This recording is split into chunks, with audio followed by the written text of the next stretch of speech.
utang, walang ipon, pero may bahay, may pinapaaral na kolehiyong anak. Ang ating episode ngayon ay Ramadan. Ito yung unang araw namin ngayon Ramadan.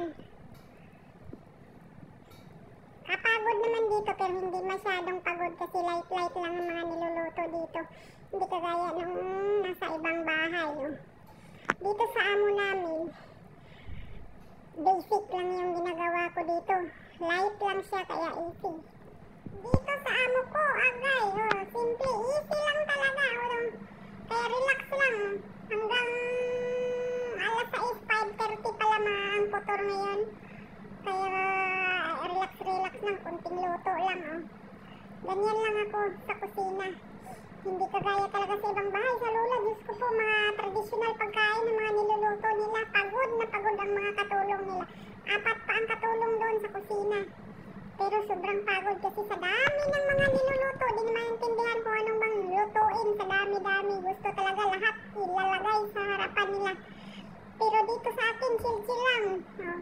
Ang niluluto ko lang ay mushroom soup, traditional coffee, tea, gawa, at saka barbecue. Yun lang ang sahamo namin.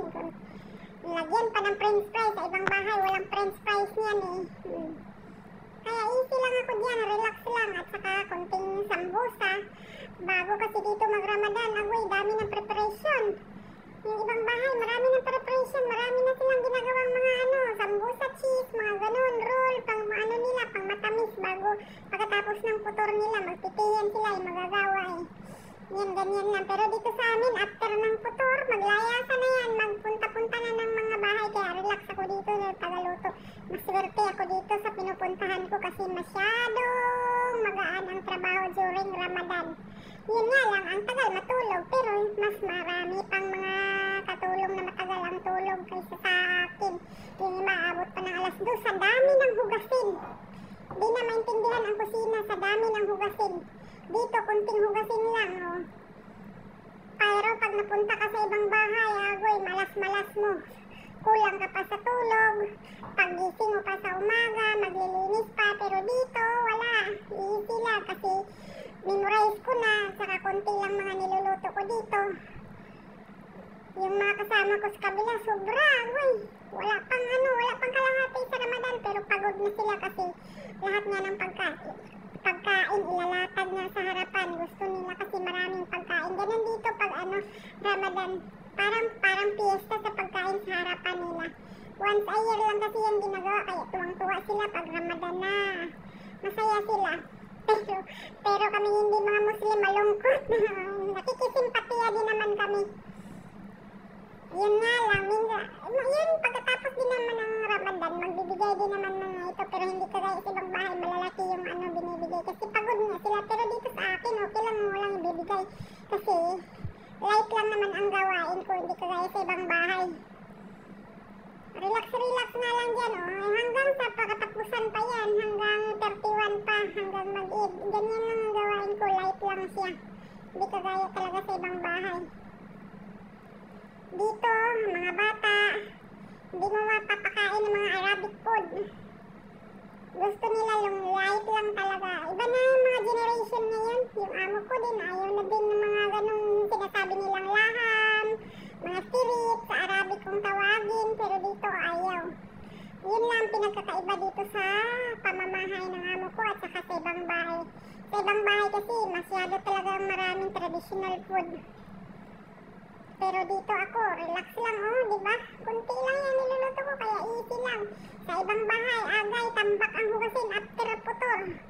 Diyos ko, naglinya. Kasi iba-iba yan. May mga iba-ibang baso, plato. Sa isang tao, mga ilan yan. 4 ang plato niyan. Kasi iba-iba nga yung pagkain. Iba-iba din yung plato. Ganun sila dito. Diba? Relax lang. Hindi ko na nga kailangan ng dito, kasama sa kusina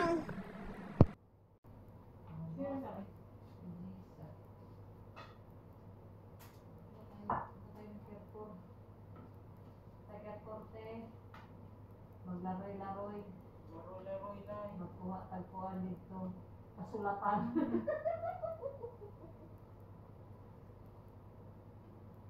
Ato sa airport. Maglaroy-laroy kasi. Pasulatan dito ah.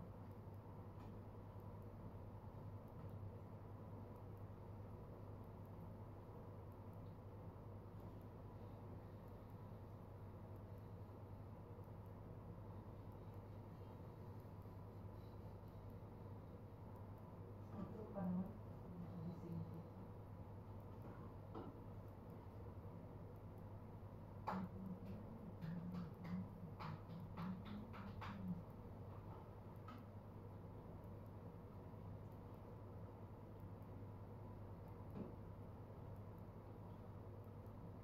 Nakamatay hash potato dito out.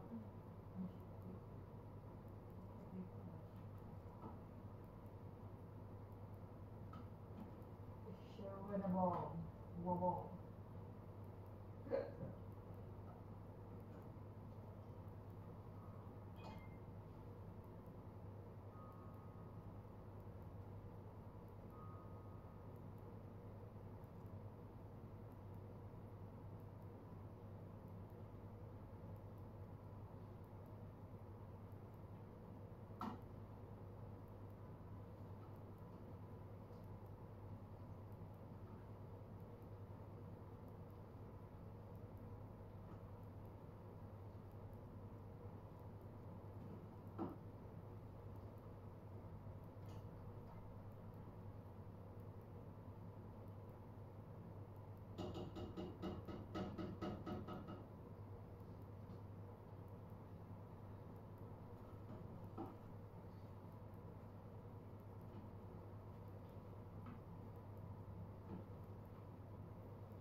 Hello! Ay, di ay.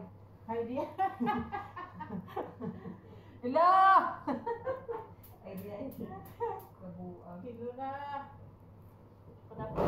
Hi!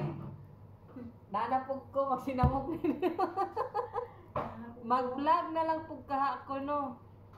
Para tanan na ta mag-vlog. Hi guys. Welcome to the kitchen of Miss Doreen. Support guys. Phil Qatar. Pwede ka tayo ba, eh? Phil Qatar. Subscribe in the YouTube channel. Like and subscribe. Charis. Introducing Phil Qatar. Ay! Bisurak mo na Itabi mo yun po? Ha? Andiyan mo kasi nilipad ang hangin. Asan daga yung lagayan na square? Yung kahapon. Nandun sa kusina. Guys, bye! Cut, cut, cut. Sangukan vlogger rin.